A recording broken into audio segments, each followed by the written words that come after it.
días a todos los asistentes a este coloquio online de Executive Forum. Hoy tenemos como invitado a don Arcadi España, conseller de Política Territorial, Obras Públicas y Movilidad de la Generalitat Valenciana. Buenos días, don Arcadi, gracias por venir a Executive Forum. Buenos días. Es un placer tenerle con nosotros. Pues al igual que en anteriores ocasiones, todos los eventos que estamos organizando sobre transporte, movilidad, obras públicas, infraestructuras en general, están creando muchísimo interés, ¿no? Últimamente han venido, ¿no?, por este foro pues, personalidades relevantes que tienen que ver con este entorno, ¿no?, con este sector, ¿no? Pues hemos tenido a la presidenta de ADIF en un coloquio online de Executive Forum, hemos tenido al secretario de Estado de Transportes, don Pedro Saura, el presidente de Puertos del Estado, don Francisco Toledo. Hace poco también estuvo la secretaria general de Transportes y Movilidad del Ministerio de Transportes, doña María José Rayo. Y a nivel local pues hemos contado con responsables de movilidad de muchos ámbitos, ¿no?, de Madrid, de Barcelona, de otras ciudades, ¿no? Hace poco pues también estuvo, muy recientemente, ¿no?, el director gerente de la empresa municipal de transportes, del Consorcio de Transportes de Madrid, el delegado de urbanismo de la capital madrileña, los concejales los tenientes de alcalde de Barcelona, Jaume Collboni, Janet Sanz, y por supuesto varios alcaldes. Ha estado la alcaldesa de Santander, el alcalde de Murcia. Y en estos temas, en estos coloquios siempre han salido estos temas que tienen que ver con movilidad, por supuesto, ¿no? Me gustaría, para comenzar, repasar la biografía profesional de Arcadi España brevemente para poner antecedentes, como siempre, a todas las asistentes a este foro digital. El señor Arcadi España, nació en Carcaixent el 10 de diciembre del año 74. Es licenciado en Ciencias Económicas y Empresariales por la Universidad de Valencia. Es máster en Dirección y Gestión Pública por AFI, Analistas Financieros Internacionales. También ha sido asesor parlamentario del Ministro de Trabajo y Asuntos Sociales y director del Gabinete del Secretario de Estado de Asuntos Constitucionales y Parlamentarios. Con posterioridad fue director del Gabinete del Secretario General del Partido de los Socialistas del País Valenciano y ha sido profesor asociado de Ciencia Política en la Universidad Complutense de Madrid, cosa que tengo que decir que coincidimos porque yo soy también profesor asociado en la Universidad Complutense, pero en otra facultad. Durante la anterior legislatura fue director del gabinete del presidente de la Generalitat Valenciana, Ximo Puig.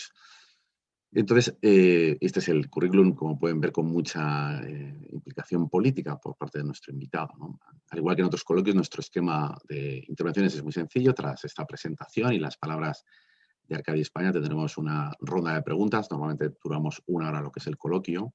Los asistentes que nos siguen por Zoom o por YouTube pues pueden plantear, como siempre, sus preguntas a través de dichas plataformas. También aprovecho para recordar que nos pueden seguir por YouTube utilizando el hashtag que aparece aquí encima mía, que es Coloquio Valencia. Y nada más, pues muchísimas gracias de nuevo a Arcadi España. Estamos muy atentos a lo que nos quiera contar y después pues mantendremos un coloquio con las preguntas que nos pasen los asistentes. Muchas gracias de nuevo.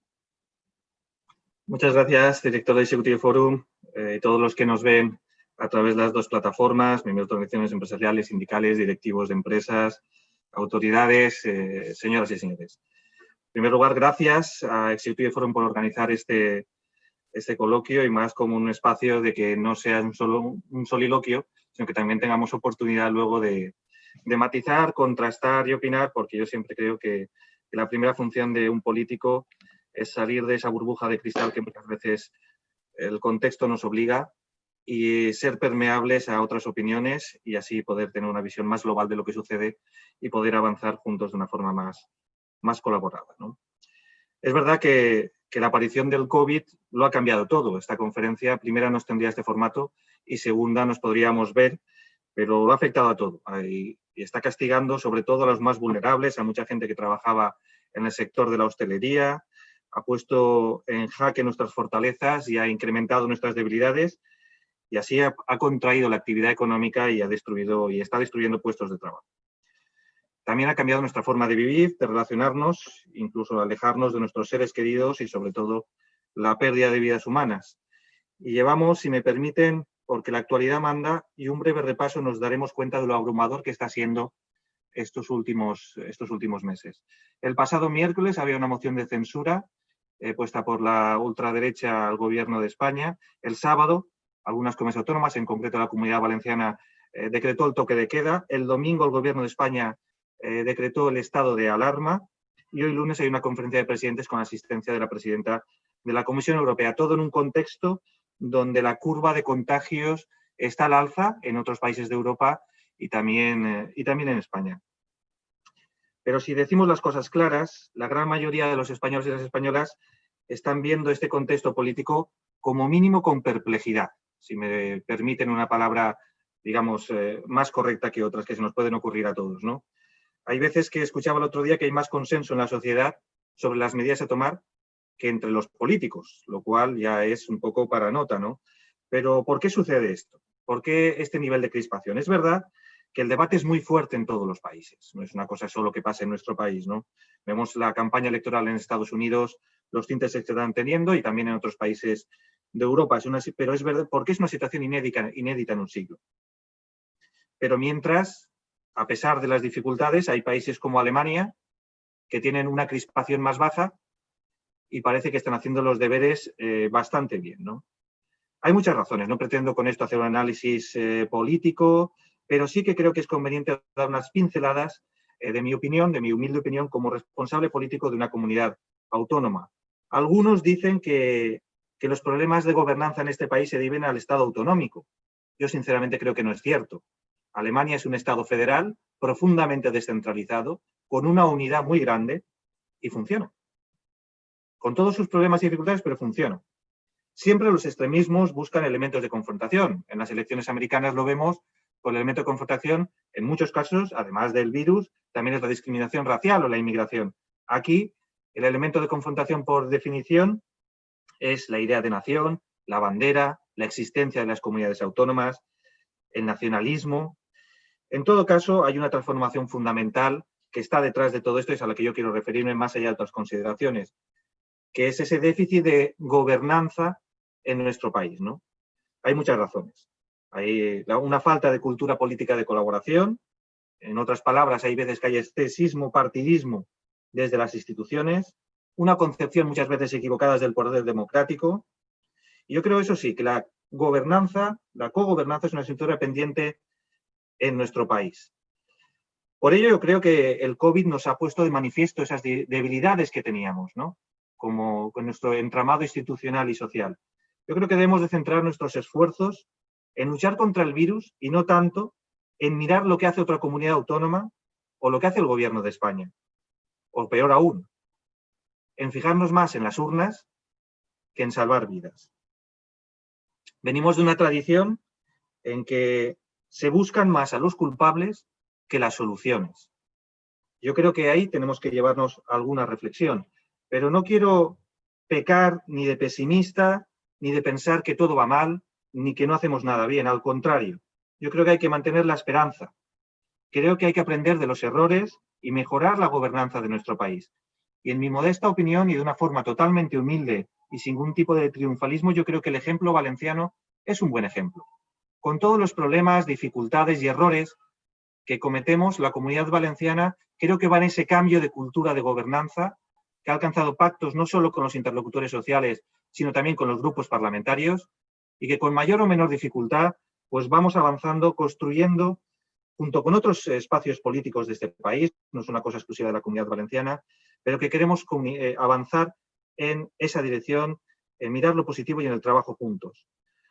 Estos meses lo hemos visto, hemos actuado como un todo, en mayor o en menor medida, porque sin ayuda desinteresada de grandes o pequeñas empresas, sin la labor de las acciones y colectivos, de los médicos, de los transportistas, de los reponedores y las reponedoras, de los riders, y sin un comportamiento que, aunque tenga sus excepciones, mayormente yo creo que ha sido ejemplar, no habríamos superado ni un primer día, y aunque tengamos ahora muchas dificultades y las tenemos todavía por delante, yo creo que estamos preparados porque nos sentimos capaces de superar donde estamos, de superar la situación por la que pasamos.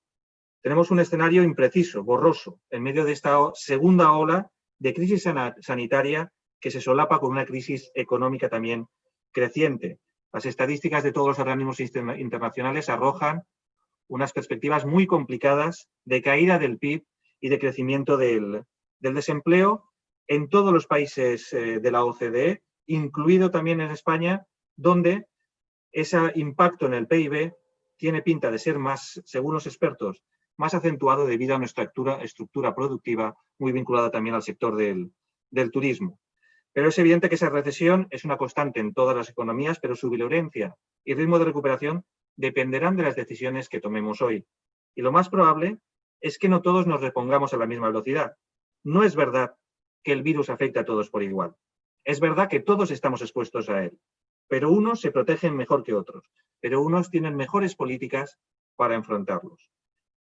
Sin duda, la única manera es la solidaridad y es la unidad.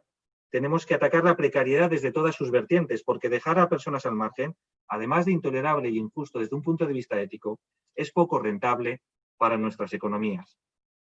Lo sabemos porque la última crisis nos ha dejado 3 lecciones muy valiosas. La primera, que los gobiernos y las instituciones son fundamentales para garantizar el bienestar de los países. La segunda, que si un país tiene profundas desigualdades internas, está menos preparado y es menos resistente para estos shocks que nos pasan en nuestras sociedades. Y la tercera es que el progreso está donde siempre ha estado, en la formación, en la ciencia, en nuestras empresas y su seguridad jurídica, en Europa y sobre todo en que nuestra prioridad tiene que ser el bienestar de la sociedad en su conjunto. Nos enfrentamos a una crisis económica diferente a la de 2008, donde el shock ha venido precipitado por el lado de la oferta y las restricciones que se han tenido que poner para frenar la pandemia. Los empresarios y los trabajadores han tenido que hacer muchos sacrificios y todavía los están haciendo y los tendremos que hacer. El objetivo es que esa recuperación sea en V, no sea en U ni en K. Pero tenemos que, para hacer lo posible, las empresas tienen que sobrevivir en estos momentos tan complicados. Por eso necesitamos un Estado fuerte que sostenga esa demanda, mientras la economía privada se recupera poco a poco. Lo estamos viendo con medidas como los ERTEs y otros estímulos que están siendo movilizados. La directora del Fondo Monetario Internacional, que saben que hace unos años promovía el recorte del gasto público como una solución a salir de nuestra crisis, ha lanzado un mensaje que me parece muy oportuno. Gasten cuanto puedan. Hay que salir de esta crisis. Para un economista como yo, y como muchos de los que seguramente nos están escuchando, eso no suena a keynesianismo. Pero yo siempre que escucho hablar de Keynes, siempre pienso en Robert Skidelsky, que es uno de sus biógrafos, tiene una biografía muy interesante del economista, de que entendamos bien lo que significa ser keynesiano, o por lo menos intentarlo. Es una justificación de que el gasto público está para equilibrar nuestra economía, pero en ningún caso dice que los déficits tengan que ser siempre estructurales. Tengamos claro lo que significa ser keynesiano ahora que todo el mundo se apunta al keynesianismo, incluso los que antes preferían la escuela de Chicago o el consenso de Washington. Por tanto, el error es considerar también que el Estado es un mero organizador de recursos, un agente subsidiario. El Estado siempre ha desempeñado un papel tractor de los grandes avances de nuestra sociedad, mediante inversiones propias o alentando la inversión privada. Internet, la nanotecnología o la red de ferrocarriles son ejemplos, como bien señala la economista María Mazzucato en su libro El Estado Emprendedor. Por lo tanto, para salir de esta crisis necesitamos que el Estado aplique estímulos a nuestra economía, pero no solo estímulos paliativos. Tienen que ser estímulos transformadores. Aplicar medidas paliativas puede solucionar necesidades coyunturales, pero no sirve para hacernos más fuertes y solucionar nuestros problemas a largo plazo. Hoy tenemos 140.000 millones de euros en fondos europeos que tenemos que emplear de forma inteligente. No son un maná, no pueden ser solo morfina para curarnos el dolor, sino una semilla para dar el salto que necesitamos y que necesita nuestra economía. Señores y señores, tenemos muchos retos por delante, pero si me permiten lo resumiría en 3 fundamentales. El primero, la lucha contra el cambio climático. El segundo, la creación de empleo. Y el tercero, por supuesto, la lucha contra la pandemia. La creación de empleo tiene que ser un objetivo fundamental. Es el inicio de todo. Si la rueda no funciona, si el empleo no se crea, no habrá recursos, no nos engañemos, para financiar nuestra sanidad, nuestra educación y nuestras políticas sociales. Sin el empleo no será posible la recuperación. La pandemia nos impide seguir mirando a otro lado, mientras se deteriora nuestro mercado de trabajo y muchos autónomos y muchos trabajadores lo sufren con extremada virulencia. Dar trabajo, que sean salarios dignos, es la mejor manera de proteger a nuestros ciudadanos y nuestra economía, porque como decía antes, la pobreza no es beneficiosa para nadie. Tenemos que conseguir acabar con esas tasas estructurales de paro de 2 dígitos que ahora se verán disparadas y que están siendo disparadas por la pandemia. Y la primera herramienta en este momento, y recordando a Keynes, viene del efecto multiplicador de la inversión pública, que tiene una elevada elasticidad con el empleo. Y un ejemplo lo tenemos en el caso del corredor mediterráneo, si me permiten ir entrando un poco en mi terreno de competencia, ¿no? Hace unos días el secretario de Estado anunciaba que se iban a triplicar los fondos para destinar a ese impulso final, ¿no? Por cada euro invertido en el corredor se generarán 3,5 de ganancias en el PIB en los países por los que discurre. No solo el corredor, también desde la Generalitat, desde nuestro presupuesto modesto y nuestra complicada situación financiera, también los ferrocarriles de la Generalitat va a dar un impulso y está dando un impulso en materia de movilidad y en este caso en materia de lo que significa invertir con nuestra red de metro tanto en Valencia con la L10 y lo que hemos pronosticado de la L11, con las conexiones de los hospitales, por ejemplo el de la FE, que es el más importante, y también el de San Juan de Alicante, y también con otras actuaciones muy relevantes que llevaremos a cabo en los próximos años. Pero para salir de esta crisis no lo puede hacer solo el sector público. Necesitamos unir fuerzas con el sector privado. Son dos caras de la misma moneda del progreso. Hay que reducir los obstáculos administrativos, no tener prejuicios y hacerlo con eficiencia y diálogo social. Por eso, el 23 de julio, la Generalitat firmó un pacto histórico con los agentes sociales, la patronal y los sindicatos. Un pacto que luego se replicó con los ayuntamientos y con los grupos parlamentarios, del arco político de la Comunidad Valenciana.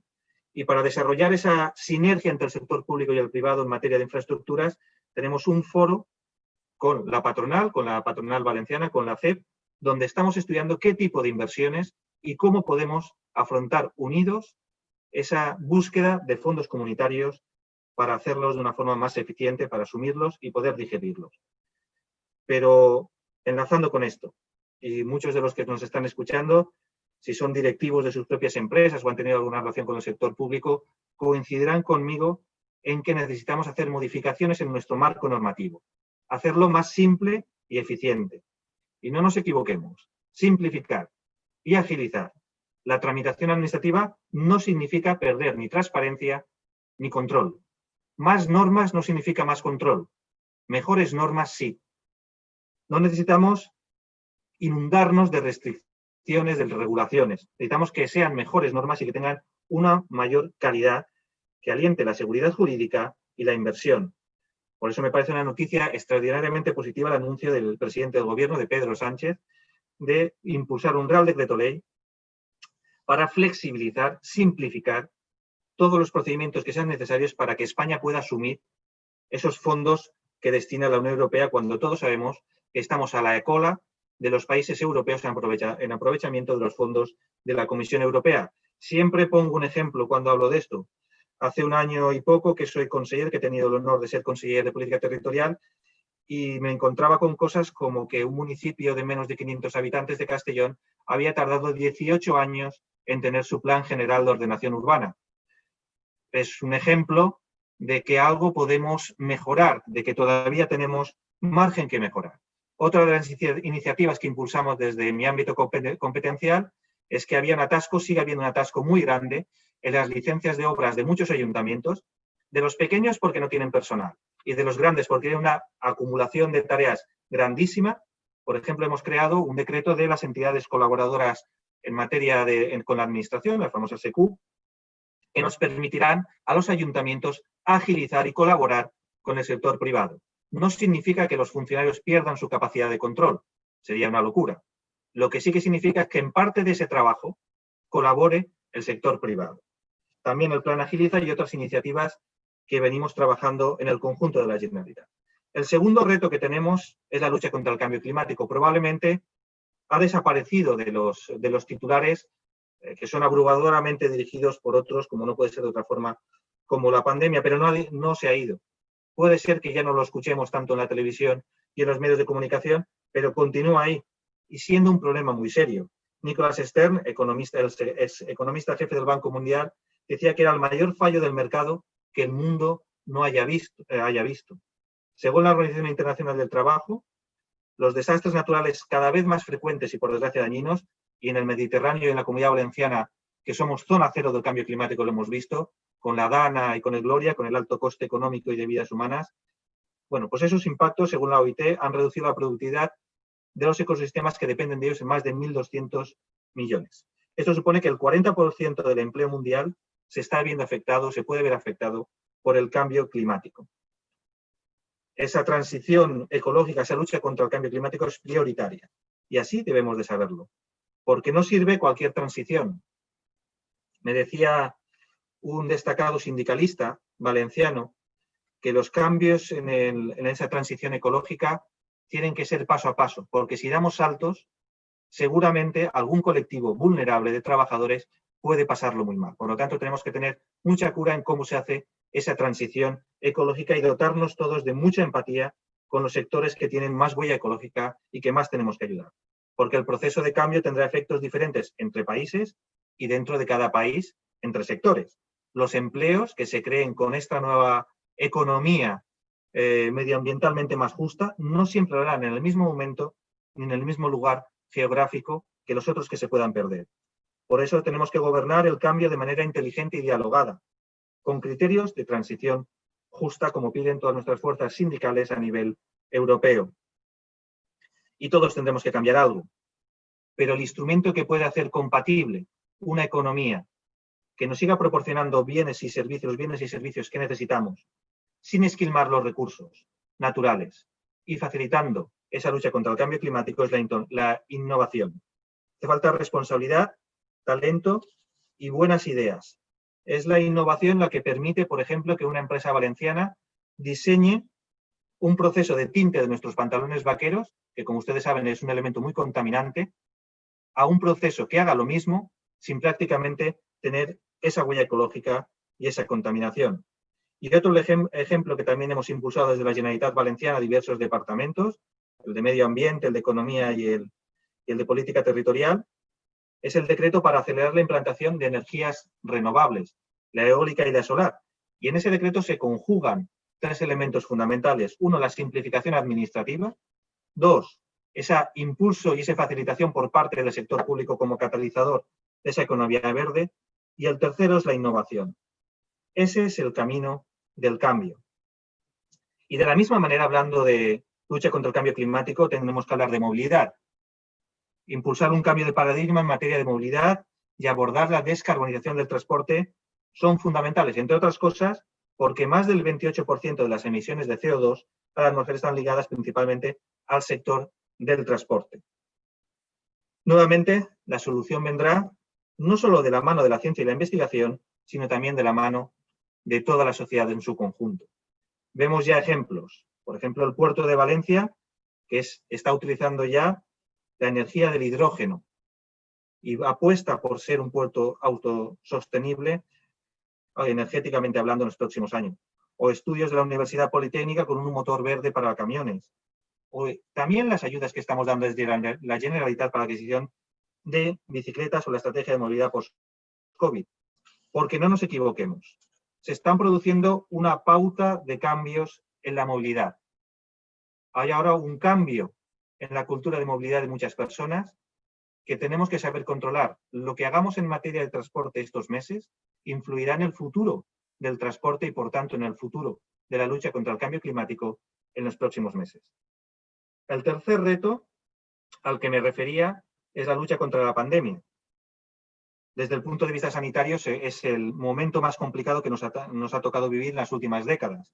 Nadie lo esperaba, nadie estaba preparado para esto. Cada día surgen nuevos interrogantes y cuando pensamos que hemos respondido a todas las preguntas, nos surgen nuevas preguntas. Ningún proyecto puede nacer basado en la desconfianza y en el miedo. Debemos afrontar esta situación con unidad y valentía, trabajando por una sola prioridad, anteponer la vida de las personas por encima de cualquier otra consideración. La primera ministra neozelandesa, la señora Ardern, se ha hecho conocida mundialmente por su estrategia de contención del COVID y con el gran éxito que ha tenido su país, un país de 5 millones de habitantes, en la lucha contra la pandemia.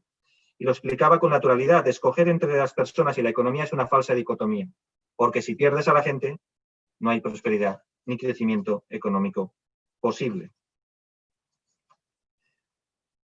esta pandemia también ha puesto a prueba nuestras cadenas de producción y el funcionamiento de nuestra economía.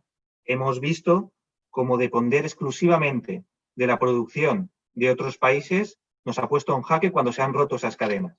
Esas just in time que tanto estábamos acostumbrados, tenemos que darle una pensada, como bien apunta muchas veces el coordinador del Corredor Mediterráneo, el profesor Boira, hay que ir a una globalización más regionalizada que nos garantice también los suministros de materiales. Hemos visto las dificultades que hemos tenido, por ejemplo, en España, tanto el gobierno central como los gobiernos autonómicos, a la hora de conseguir material sanitario en los primeros días de la pandemia. Esa ruptura de esa cadena de transporte casi nos pone al borde del abismo. Casi nos pone al borde del abismo. Por lo tanto, desde el punto de vista de la movilidad, restringirla fue un elemento necesario para frenar la curva. Y ahora adaptarnos a esta nueva situación también lo tiene que ser, porque mucha gente está optando por la vuelta al vehículo privado. Se han disparado la venta de coches de segunda mano a precios muy bajos y muy contaminantes. Por lo tanto, no estamos ante solo un problema de congestión de nuestras ciudades, sino también ante un problema de contaminación muy serio. Hay cierta desconfianza en el transporte público y también hay que ser sinceros, también hay muy poca flexibilidad en mejorarlo a corto plazo. Por eso estamos poniendo todos nuestros esfuerzos en extremar las medidas de precaución y de seguridad. Lo primero que tenemos que reiterar es que la mayor parte de todos los estudios de expertos internacionales indican que el transporte público es uno de los espacios donde menos riesgo hay de contraer el virus, donde menos riesgo hay de contraer el virus. No me cansaré como responsable público del transporte en la Comunidad Valenciana de reiterarlo. Y aquí hicimos todavía un esfuerzo adicional. Somos, si no me equivoco, somos la única comunidad autónoma que ha contratado con el CSIC, con el Consejo Superior de Investigaciones Científicas, análisis periódicos en las barandillas, dentro del metro, en los botones, y los hacemos públicos sobre la presencia del virus. Los dos que hemos hecho nos indican que las medidas de desinfección que estamos tomando están funcionando. Por lo tanto, yo creo que lo primero es transparencia por parte de los operadores públicos y confianza en ese transporte. Sobre todo porque es un transporte que utiliza mucha gente que no tiene otra alternativa para ir a su puesto de trabajo y, por lo tanto, también tener un transporte público seguro y eficiente es fundamental también para la cohesión social. Implementamos todavía más medidas como el control de aforos, hemos reforzado la limpieza y ahora introduciremos procesos de nebulización con peróxido también y contrataremos a más de 150 personas para que informen en todas las estaciones.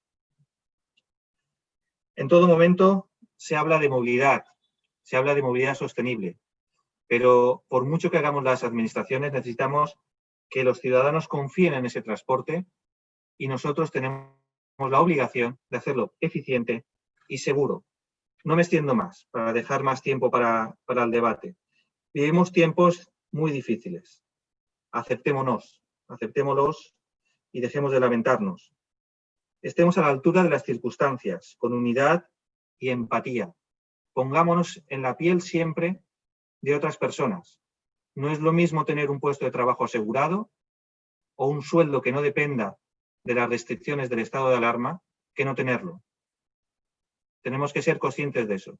A la hora de juzgar y de decir qué medidas se deberían de tomar y cómo se deberían de tomar, deberíamos de siempre tener la empatía como un elemento fundamental en nuestra mirada para todas las medidas que se tienen que tomar.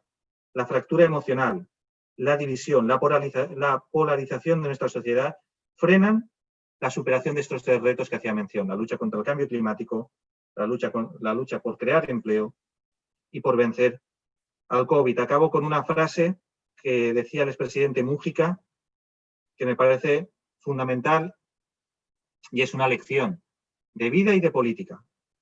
Decía el expresidente Mújica: no cultivo el odio en mi jardín. No lo cultivemos en nuestro país y nos irá a todos mejor. Muchas gracias. Muchas gracias. Muchísimas gracias, don Arcadi. Gracias por dibujar la situación en la Comunidad Valenciana con el impacto del coronavirus y la situación en las obras públicas, en el transporte, en las infraestructuras. Ahí me están llegando una serie de preguntas y entonces algunas tienen que ver con su exposición y otras tienen que ver con otros temas que no he tocado, pero yo, si le parece, pues se las voy planteando porque en cualquier caso todas son interesantes. Hay una pregunta que tiene que ver eh, con una de las personas que nos acompañaron hace 2 o 3 semanas, creo que fue el día 8 de octubre, que estuvo la Secretaría de Transporte, donde se hablaba de la ley de movilidad que está lanzando el ministro Ábalos en este momento y que, bueno, pues está en una fase, en un periodo de consultas al mercado, a los ciudadanos, a las empresas, a las administraciones. Entonces ella habló, cuando hizo la exposición, pues venía a decir que, bueno, pues lo que se trata, entre otras cosas, es de coordinar, ¿no? De coordinar, lo que es la movilidad a nivel nacional y poder llegar a un acuerdo. Y ella también hablaba de hacer un Consejo Nacional eh, de movilidad que afectará, bueno, donde estuvieran pues, los consejeros, ¿no? De transportes, obviamente, ¿no? Y también dejando claro pues, que tendría esto que ha comentado usted, una cogobernanza, porque al final las competencias están asignadas a las comunidades autónomas, ¿no? Pero se trata de mejorar y coordinar esto. ¿Cuál es la valoración que hace usted sobre tanto la ley como las expectativas que tiene usted en esta ley, pues que va a afectar al conjunto de todo el Estado nacional, de todo el Estado español, y cómo puede también, y luego este consejo, creo que se llamaba, ¿no? de este Sistema Nacional de Movilidad, ¿qué expectativas tiene usted de que realmente ayude, ¿no? Pues a todo lo que es el sector y a todo lo que es la movilidad y también desde el punto de vista medioambiental? Pues yo creo que es fundamental, es una de estas cosas que uno se pregunta por qué no la hemos tenido hace muchos años, ¿no? Pero es muy bienvenida, yo la veo desde el punto de vista de la Generalitat, me parece una magnífica noticia. No olvidemos que se llama Ley de Movilidad y Financiación del Transporte, eso también es una cosa que no debemos de olvidar de esa otra pata. A mí esa gobernanza me parece un instrumento de gobernanza fundamental. La movilidad no se acaba en nuestras fronteras administrativas. Hay una realidad más allá de la división administrativa, que es la división social de nuestros ciudadanos y ciudadanas, y es por la que tenemos que trabajar, ¿no? Yo creo que ese Consejo de Movilidad avanza en lo que estaba diciendo en mi exposición. O sea, muchas veces en España nos hemos dotado de mecanismos de diálogo entre el Gobierno de España y las comunidades autónomas, pero eran eso, de diálogo, que está muy bien y es un avance. Pero en otros países como en Alemania, además del diálogo, es cogestión conjunta y codecisión entre las comunidades autónomas y el Gobierno, que me parece fundamental. Y más en materia de movilidad en el momento en el que estamos ahora, donde vemos crisis de sectores como puede ser el de la aviación, un resurgimiento del ferrocarril, una situación muy compleja del sector de la automoción y unos cambios de hábitos entre los ciudadanos. Por lo tanto, esos instrumentos me parecen fundamentales y si me permite un matiz por la parte segunda de la financiación del transporte, que también pasa, y ahí enlazo con el corredor mediterráneo, ¿no? Que seguro que puede ser que surja alguna pregunta alrededor de esto, pero si es una infraestructura que siempre ha habido consenso técnico y político de que no solo es una infraestructura necesaria para las comunidades del Mediterráneo, sino para el conjunto de España y de Europa, ¿por qué ha habido tanto retraso? Pues seguramente porque no nos hemos dotado de instrumentos como va a ser esta ley, de un pacto de Estado de infraestructuras, porque las infraestructuras no dependen, tienen un ciclo de maduración superior a una legislatura y, por lo tanto, deberían de objetivarse más y politizarse menos. Bien. Me están llegando un montón de preguntas. Hay una que tengo que decirle que en los últimos meses está saliendo en todas las reuniones que estamos manteniendo con responsables de movilidad, que es el tema de las empresas de autobuses, las empresas de transporte, tanto privado, o sea, las empresas que tienen concesiones por parte de la administración pues, para gestionar líneas de transporte urbano o interurbano, que están perdiendo negocio, lógicamente, y si se les va a ayudar de alguna manera. Esta es una pregunta. Y las otras es a esas otras empresas de capital totalmente privado que se gestionan de forma autónoma, pero que están haciendo un servicio público y que están, bueno, que tienen un problema, ¿no? Como usted ha comentado en su exposición, ¿no? ¿Usted cree que esas empresas se les debe ayudar? Y aquí estamos hablando desde empresas de tipo nacional, como pueden ser líneas aéreas pues, que están al borde del colapso, hasta esa pequeña empresa de autobús que está en su comunidad autónoma y que realmente también está al borde del colapso financiero. Entonces, estas dos cuestiones, ¿cuál es su opinión sobre estos dos puntos? Las concesiones públicas y las empresas privadas de transporte que tienen problemas. Sí, pues empezando por la parte de las concesiones, que en el sector en la Comunidad Valenciana tenemos empresas muy importantes de transporte de pasajeros, concesionarias de la Administración Autonómica. Yo creo que forman parte, yo las considero parte del sector público, en el sentido de que prestan un transporte fundamental y que resulta fundamental en muchas áreas, también las menos pobladas, y para acceder a muchos sitios donde el transporte directamente operado por parte de las administraciones públicas no llega. La primera consideración es que para mí es parte del sistema de transporte público de la Comunidad Valenciana. Venimos arrastrando una situación que a nadie le gusta, tanto en la Comunidad Valenciana, antes del COVID hablo, tanto en la Comunidad Valenciana como en el resto de España. Estaban muchas caducadas, estaban cogidas de un hilo. Todos estamos haciendo un esfuerzo para regularizar e incrementar la seguridad jurídica en ese aspecto, con mayor o menor dificultad. Y hay una cosa que es verdad, que nos tiene que llevar a una reflexión.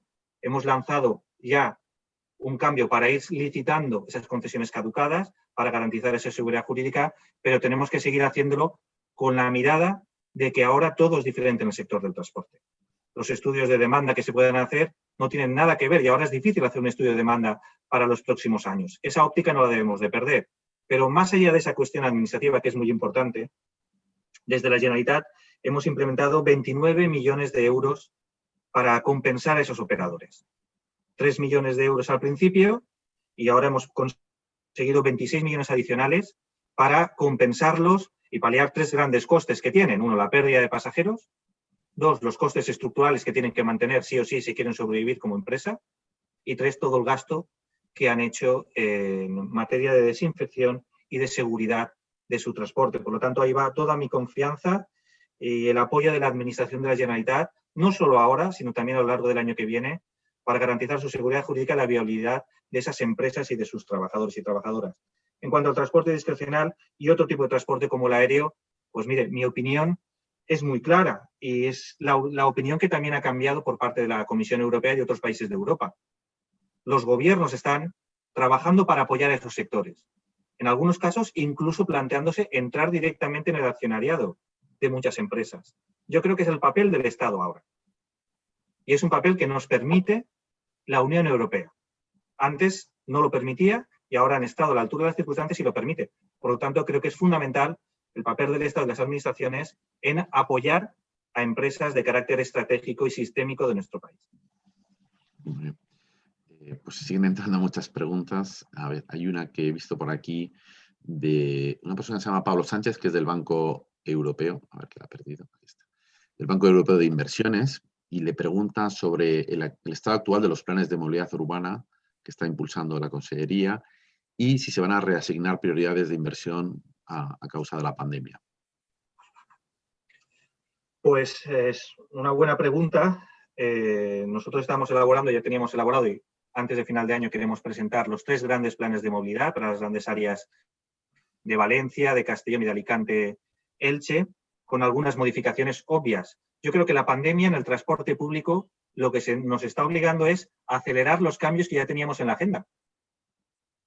Ya existía en Europa, existía aquí y en otras comunidades autónomas, obviamente, en muchísimas ciudades, esa voluntad de recuperar espacios para el peatón y para otros medios de transporte, racionalizar el uso del vehículo privado. No se trata de satanizar el vehículo privado en absoluto, se trata de racionalizarlo. Si me permite la broma, tengo un amigo que vive a 200 metros del gimnasio y cogía el coche para ir a hacer ejercicio. Pues hay que ser conscientes de que tenemos que racionalizarlo, ¿no? Y acelerar esos procesos. Hay que apostar por el urbanismo táctico, por hacer un mix de la movilidad, que hemos descubierto que hay ciudades que se puede ir a pie a trabajar porque la tenías a 5 minutos.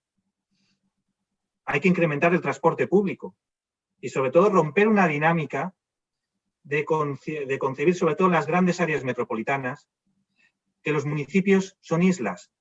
Hay una ciudad administrativa y una ciudad real. Muchas veces el empadronamiento es como el teléfono fijo. Lo tienes en casa, pero tú vives con el móvil. Puedes vivir en un municipio y tener que ir a otros a trabajar o a llevar a tus hijos o sencillamente ir a dar una vuelta, a hacer compras. Por lo tanto, eso tenemos que romperlo y avanzar en esa línea Y a la pregunta es evidente que lo que tenemos que hacer es acelerar y con un hándicap no, con un añadido. El añadido es que tenemos que hacerlo más seguro. Tenemos que hacerlo más seguro. Y no solo tenemos que hacerlo, sino también tenemos que parecerlo. Comunicando bien todas las medidas que hacemos. Fenomenal. Hay varias preguntas sobre el puerto de Valencia. Entonces, pero me llama la atención porque dice, ¿quién pide puertos del Estado? Y usted no es puertos del Estado. Usted en todo caso tendrá que ver con la Autoridad Portuaria de Valencia, ¿no? Que, por cierto, el presidente de la Autoridad Portuaria va a venir con nosotros dentro de unas semanas. Aprovecho para comentarlo. Pero bueno, entonces la pregunta que le hace, la fórmula, es anónimo. ¿Quién pide puertos del Estado dar vía libre a la ampliación norte del puerto de Valencia? ¿Qué decisión va a tomar la Generalitat Valenciana ante los accesos al puerto de Valencia con la ampliación, el cambio de la plataforma del AVE, el túnel de acceso, la lanzadera ferroviaria? ¿Considera que son sostenibles los accesos por carretera? Pues mire, Puerto de Valencia es verdad que es puertos del Estado, pero desde luego tengo opinión, porque pasa en la Comunidad Valenciana y el nombramiento del presidente de la Autoridad Portuaria es un nombramiento de la presidencia de la Generalitat Valenciana, ¿no? Que tenemos ahí a un gran profesional como es Aurelio Martínez. Y mire, los puertos se están transformando todos. Yo siempre he defendido que tenían que integrarse más en las ciudades. El puerto de Valencia y otros. Y ese es el camino que están tomando. Tienen que ser puertos más sostenibles, porque el puerto de Valencia no es solo de Valencia ciudad, sino es el puerto de la Ford, que está en Almusafes, es el puerto del polígono Fuente del Jarro y de miles de ciudades y polígonos industriales de la Comunidad Valenciana y del resto de España, ¿no? Es el principal puerto del Mediterráneo, pero es verdad que tiene que hacer esfuerzos adicionales para integrarse mejor y para minimizar la huella ecológica que tiene. Ahora está el debate de la ampliación, que es una ampliación que, por cierto, lo que es la construcción de los diques ya está, quedaría concluir esa ampliación, y está el debate sobre la DIA, que es un debate que yo considero puramente jurídico. Yo me imagino que cuando venga Francisco Toledo lo explicará con mayor claridad, porque él es el que está ahora valorando, sus técnicos, si es necesario o no una nueva DIA para concluir esa ampliación. En todo caso, hay que hacer compatible el crecimiento con la sostenibilidad. Miles y miles de puestos de trabajo dependen del puerto de Valencia. Y ahí enlazo con lo que decía en mi intervención de la empatía. Juzgar una actividad económica cuando, si a ti personalmente no te afecta ninguna decisión que se tome, digamos, directamente, te afecta indirectamente porque, desde luego, el puerto genera un impacto medioambiental importante en las playas, en los camiones que entran, eso es evidente. Y eso sí que afecta a todos los ciudadanos. Pero tenemos que ser empáticos y saber que tenemos que ayudar también a la gente que se gana la vida en la actividad económica del puerto de Valencia. Y en el equilibrio, como decía mi abuela de 94 años, en el equilibrio suele estar la virtud. Y con lo que decían de los accesos, yo creo que los accesos tenemos que tenerlos en cuenta con el debate que hay ahora. El debate que hay ahora es incrementar también el transporte ferroviario. Está pasando en muchos puertos y en otras áreas logísticas de Europa. Ese mix ferroviario por el transporte por carretera es fundamental y tiene que estar todo vinculado también a la doble plataforma y, al final, el Ministerio qué decisiones tome en el corredor mediterráneo. Esa vinculación de los proyectos yo creo que tiene que ser clara, pero la finalidad y el objetivo de la Generalitat Valenciana es reducir y descarbonizar el puerto y todo lo que significa esa actividad económica, sin que eso suponga una factura en términos de empleo y de bienestar. Muy bien. Hay otra pregunta cambiando de tema. Hay más preguntas sobre el puerto, pero yo creo que es que si no vamos avanzando nos quedamos atascados y, como decía antes, pues efectivamente el presidente de la Autoridad Portuaria, Aurelio, pues vendrá dentro de unas semanas. César Cantalapiedra de AFI, de Analistas Financieros, le pregunta ¿cómo espera el gobierno de la Generalitat coordinar e impulsar los proyectos que puedan obtener recursos del NGU, que es el Fondo de Recuperación, y que surjan de las empresas en su territorio? ¿Se conoce ya cómo va a ser este proceso? ¿Van a ser convocatorias de la Generalitat o del Gobierno central? Sí. Hola, César. Yo hice el máster y trabajé también en el grupo AFI al principio, antes de meterme en esta locura de la política. Pues mira, nosotros hemos hecho un poco un modelo similar al que tiene el Gobierno de España, que desde Moncloa van a coordinarlo. Nosotros hemos nombrado un director general en presidencia para coordinar todos estos proyectos. Es verdad que todavía no tenemos toda la información necesaria por parte de las instituciones comunitarias. Tenemos información que se va cada vez más concretando, pero aún no tenemos esa concreción, pero ya hemos trabajado. Nosotros esperamos, pero siempre esperamos caminando. Y estamos coordinando toda la Generalitat, cada departamento priorizando los proyectos susceptibles de financiación, que no son todos, son los transformadores que marca la Unión Europea, coordinados desde Presidencia de la Generalitat y con esa orientación de sostenibilidad y transformación digital y ecológica. Por supuesto, también en colaboración con público-privada. Yo creo que es fundamental que una parte fundamental de esos proyectos que debe de presentar la Generalitat y que presentará el Gobierno de España en conjunto de todas las comunidades autónomas, los que sean también en esa colaboración entre administraciones y también entre administraciones del sector privado, me parece que van a tener muchos más visos de conseguir esa financiación comunitaria. Nosotros aquí tenemos varios grupos, el que he dicho con la patronal valenciana y uno también específico del sector del transporte y la movilidad, porque en la Comunidad Valenciana, como saben, tenemos empresas aeronáuticas, tenemos empresas como Ford de coches, tenemos Stalder, que fabrica trenes, y tenemos también empresas navieras de primer nivel como es Balearia. Por lo tanto, tenemos casi, si me permite, casi todos los sectores grandes de la movilidad y tenemos un grupo de trabajo específico que esta misma semana ya se reúne a un nivel más técnico para buscar qué proyectos podríamos hacer conjuntamente en materia de movilidad y presentar también al Gobierno de España para que lo pida la Unión Europea.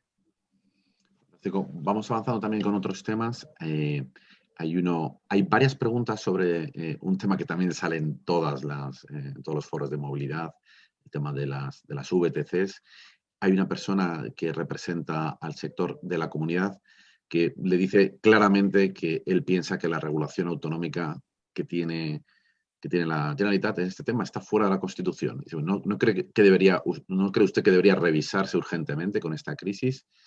Ellos piensan que esta inseguridad jurídica está poniendo en riesgo de la continuidad de estas empresas y una pérdida de empleo que no se pueden permitir. ¿Cuál es su opinión sobre, bueno, es una palabra fuerte, esta frase fuerte, no sé si está de acuerdo, pero bueno, ¿qué opina y sobre la situación actual?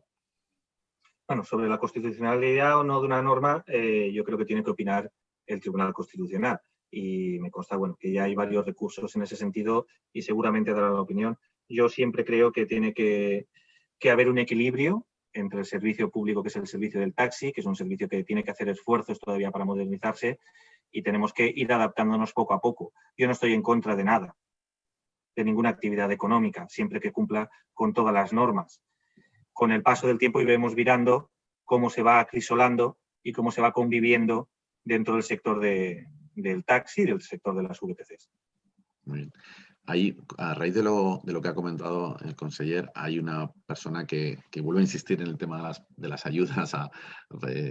Veo que hay mucha sensibilidad con ese tema, lógicamente, como tiene que ser, ¿no? Las empresas de transporte discrecional, ¿no? Y es Blanca Francés que dice, es que el 90% de las empresas son pymes y no llegan a ese capital. Entonces, dice, claro, debe ser que no ve viable la posibilidad de que entren pues el Estado, ¿no? En estas empresas pequeñas, ¿no? En el capital de estas empresas pequeñas. Y ella dice, ¿no sería más viable dar una ayuda a fondo perdido para preservar las empresas hasta el 2022? Y que es cuando se prevé que vuelva al turismo y con lo cual se puedan recuperar. ¿Usted qué opina quizá de esta? Usted ha dado una solución y dice, bueno, pero no llegamos, tenemos aquí otra posibilidad. ¿Usted cree que esta posibilidad que plantea ella tiene cabida en las ayudas que se van a dar? Bueno, las ayudas que nosotros hemos establecido son para las empresas que son concesionarias de la Generalitat Valenciana, pero eso no significa que el gobierno tanto autonómico como el gobierno de España no den ayudas a otro tipo de empresas. Las líneas del ICO y otro tipo de ayudas, y aquí en el Instituto Valenciano de Finanzas también están a disposición de todas las empresas, ¿no? Yo creo que hay que ir afinando, ir acercando esa financiación tan necesaria para mantener la solvencia de las empresas hasta que la demanda se recupere. Yo, en ese sentido, siempre soy partidario, pero tenemos también otros instrumentos alternativos al de las ayudas que estamos otorgando nosotros al sector concesional. Bueno, hay una pregunta que tiene que ver con lo que usted ha planteado en la exposición y también cojo el hilo de una de las exposiciones que hizo el director gerente de la empresa municipal de transportes de Madrid, que él hablaba pues una situación que entiendo que estará ocurriendo igual en toda España y en concreto en la Comunidad Valenciana, ¿no? Que es pues la bajada de viajeros, ¿no? él comentaba que en este momento, pues, con respecto a antes de la pandemia, estamos hablando con febrero de este año, pues hay un 45% menos de viajeros en este momento. Y de ese porcentaje, una parte no está muy claro, pero responde a gente que está trabajando desde casa, el teletrabajo, y que ha dejado de utilizar el transporte público por este motivo. Y luego otra parte importante, con una cosa que usted también ha explicado en su exposición, que es el miedo que existe, y que aunque les digamos lo que digamos, pues va a seguir, la gente sigue teniendo miedo, ¿no? Entonces, esto lo estamos viendo todos los días, ¿no? En el entorno de cualquier persona, y miedo a coger el transporte, coger el autobús, el metro o cualquier otro medio de transporte por miedo a contagiarse, ¿no? Entonces, pero claro, tenemos ahí casi la mitad de ese, vamos, de ese público que ya no está viajando, ¿no? Estamos hablando también o sea, al margen de esta situación del COVID en concreto, de un cambio en el paradigma de movilidad, porque evidentemente, pase lo que pase, en el año 2022 ya imaginemos que todo está tranquilo, ya nos estamos poniendo en esa fecha, 2022, con vacuna y con todo superado, esperemos, nuestro modelo de movilidad va a cambiar. Entonces, ¿usted cómo visualiza esa situación donde a lo mejor pues, nos tenemos que replantear si realmente es necesario que se viaje tanto, si es necesario que se utilice el coche privado? En fin, ¿cómo ve esa situación como experto en movilidad, como responsable de movilidad? Pues aquí tenemos unas cifras similares. Estamos en torno al 60% de la ocupación de nuestro transporte público en comparación a antes del COVID, con las dificultades financieras para los operadores del transporte, y también que se está estabilizado desde hace muchos días. Es como si hubiéramos llegado al tope. Sí. Desde septiembre, que pensamos que podía evolucionar, la media parece ser de otros operadores de otras comunidades autónomas, también se sitúa en el 60, 65, quizás en hora punta llegamos al 65, pero nos movemos en esas cifras, lo cual es un problema a medio plazo. ¿Cómo devolver la confianza? Pues hay varios elementos. Uno es comunicar bien las cosas que se hacen. Me parece fundamental esa parte que no se suele hablar, pero que me parece muy importante. Aplicar todas las medidas que tenemos a nuestro alcance para transmitir esa confianza, de limpieza, de desinfección, de geles, de personal de apoyo que estamos tomando, ¿no? Aquí directamente en la Generalitat, muchísimas, y cada vez vamos tomando más adicionales y contándolo también para que la gente sea consciente de que se trabaja por su seguridad y que es un sistema seguro. Pero también hay otro margen de crecimiento, que es hacer un mejor transporte público. No solo hay que devolver la confianza vía no te vas a contagiar, o el riesgo de contagio, perdón, es muy bajo en el transporte público, porque riesgo cero no existe, pero es muy bajo en el transporte público si se usa mascarilla y se toman todas las medidas de seguridad que nos dice Sanidad, pero también hay que mejorarlo. Y hay que mejorarlo. Es verdad que el incremento de frecuencias es muy difícil de mejorarlo a corto plazo. Aquí en Valencia vamos al 100%. No es que tengamos trenes parados, es que las vías son las que son. Entonces, a corto plazo es difícil, a medio sí, y estamos trabajando para mejorar esas frecuencias y ampliar toda la red. Está hablando en el caso del metro que en Valencia también es tranvía y en Alicante también, pero hay una parte que sí que se puede hacer más fácil. Ayer estaba en una jornada, el sábado estaba en una jornada sobre áreas metropolitanas y un experto de Hamburgo dijo que en los años 70 en Hamburgo y el área metropolitana ya tenían un billete único. En los años 70, yo no había ni nacido y ayer lo tenían. Aquí en la Comunidad Valenciana todavía no. Eso sí, mi compromiso, y lo reitero aquí públicamente, es antes de que acabe esta legislatura tener un billete único, una integración tarifaria, porque esa también es una parte de que la gente confíe en el transporte público.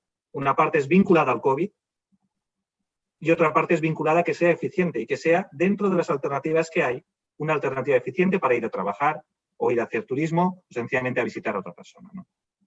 Por lo tanto, la integración tarifaria, que nos llevan años de ventaja, es también un elemento fundamental en esa línea. Hay varias felicitaciones, por eso se las hago llegar, de gente que le da la enhorabuena por la conferencia tan interesante. Hay una persona simplemente que no voy a decir el nombre en la empresa, pero que es un empresario local y dice que, pues que han desarrollado una app de movilidad con la Universidad Politécnica de Valencia y que y que, bueno, pues que la Generalitat debería confiar más en, en los recursos de las empresas locales pues para desarrollar soluciones, y que, bueno, le lanza aquí el mensaje para que lo sepa, ¿no? Que yo creo que también es una queja siempre suele pasar, ¿no? No es necesario irse fuera, hay que tener en cuenta que ya tenemos aquí los recursos, pues bueno, aquí se lo dejo caer. Aunque me imagino que se lo habrán dicho en otras ocasiones. Ahí hay otra pregunta, con esta ya terminamos porque es la hora. Javier Gallego, que dice cómo contempla y qué planes tiene la Generalitat de cara a esta nueva movilidad que está surgiendo en todos sitios, de las bicicletas, los patinetes, el vehículo eléctrico, el car sharing. ¿Cuál es un poco el planteamiento que tiene de apoyo a estas nuevas formas de movilidad? Bueno, lo de la empresa, sin ningún problema. Nosotros hablamos con todas las empresas y, por supuesto, con las empresas valencianas que son de primer nivel. O sea, que eso no hay ningún problema en estudiarlo e implementar todas las medidas que tengan las empresas valencianas, por supuesto. Lo que decía de la nueva movilidad, ya para ir concluyendo, pues yo creo que tenemos que acelerar, como decía anteriormente, todos estos cambios. Y tenemos que hacerlo de una forma consensuada.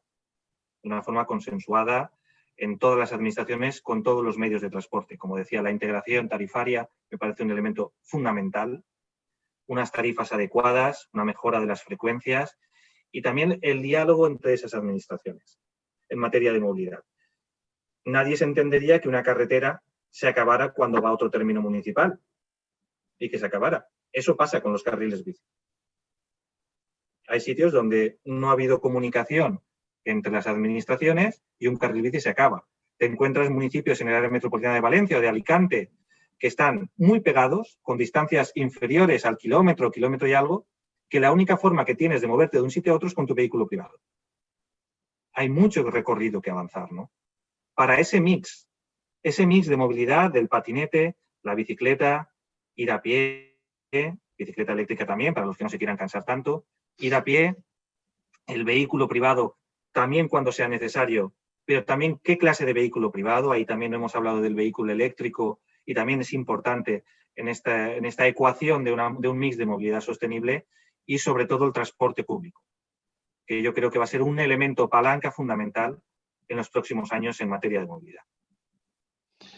Muy bien, pues querido consejero, muchísimas gracias. Ha estado muy bien la presentación, le quiero agradecer. Sobre todo le quiero desear mucha suerte, porque la verdad es que los próximos meses la función y la responsabilidad de los gestores públicos va a ser determinante para lo que pueda ocurrir en la siguiente década, ¿no? Entonces, son muchas decisiones, no solamente muchas preguntas que tienen que ver con el tema de los fondos europeos para la recuperación, pero luego también muchas decisiones que tienen que ver con la movilidad, que es todo un nuevo sector, y con la sostenibilidad, con el medio ambiente, en el cual la fuerza tractora, ¿no?, de las decisiones que tomen las administraciones es fundamental para que surja una nueva economía con mucha riqueza, con muchos empleos sobre todo, ¿no?